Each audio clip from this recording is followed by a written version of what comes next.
jadi kebiasaan. Kita telah istiqomah mengirimkan doa untuk bapak kita, untuk ibu kita. Nanti kita punya anak-anak meneruskan apa yang telah kita lakukan. Yakni ajarkan, kasih tahu kepada kau punya anak-anak, kepada kau punya putra-putri, bahwasanya nanti kalau bapak udah nggak ada, kamu bacakan doa.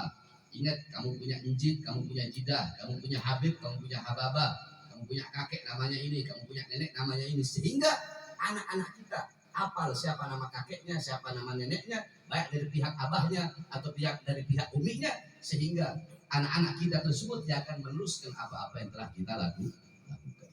Sebab ini adalah salah satu, yakni dengan adanya anak mengirimkan doa kepada kedua orang tua, atau adanya acara-acara haul, acara-acara yasi, acara-acara tahlil, itu membuktikan bahwasanya orang tua yang telah wafat dan meninggal dunia tersebut meninggalkan anak-anak yang soleh dan meninggalkan anak-anak yang soleh. Sampai-sampai diceritakan di zaman Nabi Allah Isa alaihissalam. Di zaman Nabi Allah Isa alaihissalam, satu saat Nabi Allah Isa lewat di suatu kubur. Ketika Nabi Isa lewat di suatu kubur, Nabi Isa mendengar Allah Subhanahu wa Ta'ala sedang menyiksa si ahli kubur tersebut, sehingga dari dalam kuburnya terdengar suara teriakan, terdengar suara jeritan yang sangat kencang.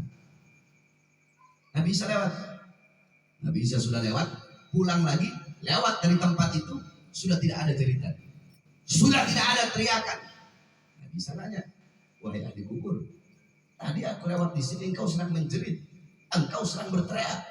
Tapi ketika aku pulang lewat lagi di sini, sudah tidak ada jeritan, sudah tidak ada hukuman.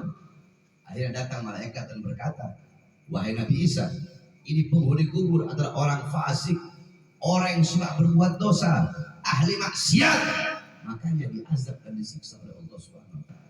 Akan tetapi ketika engkau sedang lewat tadi, dia punya anak di rumah sedang membaca Injil, yang dimana dia membaca Injil, karena dia membaca Injil, maka Allah angkat azab dan siksanya, dan Allah gantikan dengan rahmat bagi orang tua yang meninggal.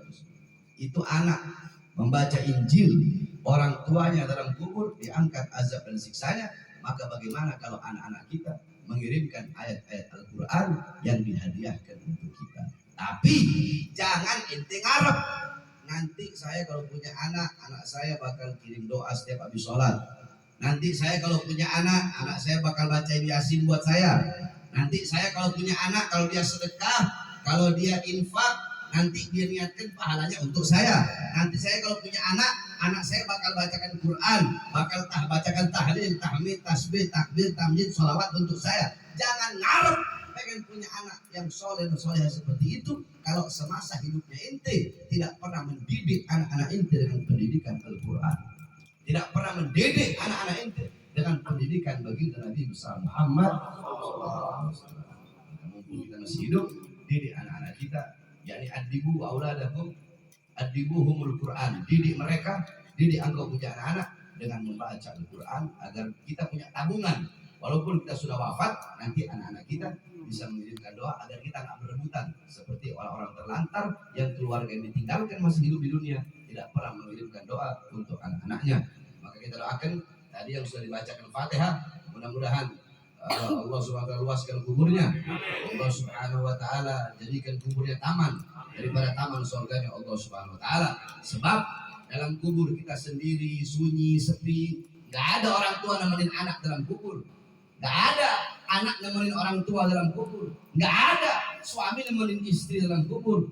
Sesetia-setianya suami ente nggak bakal ente tanya, kalau istri ente mati ente bakal nemenin istri dalam kubur? Hah? Nggak kan? Kalau istri ente mati bakal nemenin dalam kubur. Sebaliknya, ente mati, istri ente bakal nemenin dalam kubur? Nggak ada, istri ente nikah lagi ente mati. Atau istri ente mati ente nikah lagi. Nggak ada suami menemani istri dalam kubur, istri menemani suami dalam kubur, bahkan kekasih tidak akan menemani kekasihnya dalam kubur. Terus siapa yang menemani kita dalam kubur? Yang nemenin ente dalam kubur adalah amal-amal yang ente lakukan ketika ente masih hidup di dunia. Itu teman ente, itu kekasih hati ente orang. Amal yang ente lakukan ketika ente masih hidup. Kamu masih hidup, beramal yang banyak, nanam yang banyak, agar nanti menjadi tabungan ketika ente memanen, ente dunia tempat menanam, kubur tempat memanen. Di dunia engkau menanam sesuatu yang baik, di kubur engkau pun akan memanen sesuatu yang baik. Tapi kalau di dunia engkau menanam sesuatu yang buruk, di kubur pun engkau akan memanen sesuatu yang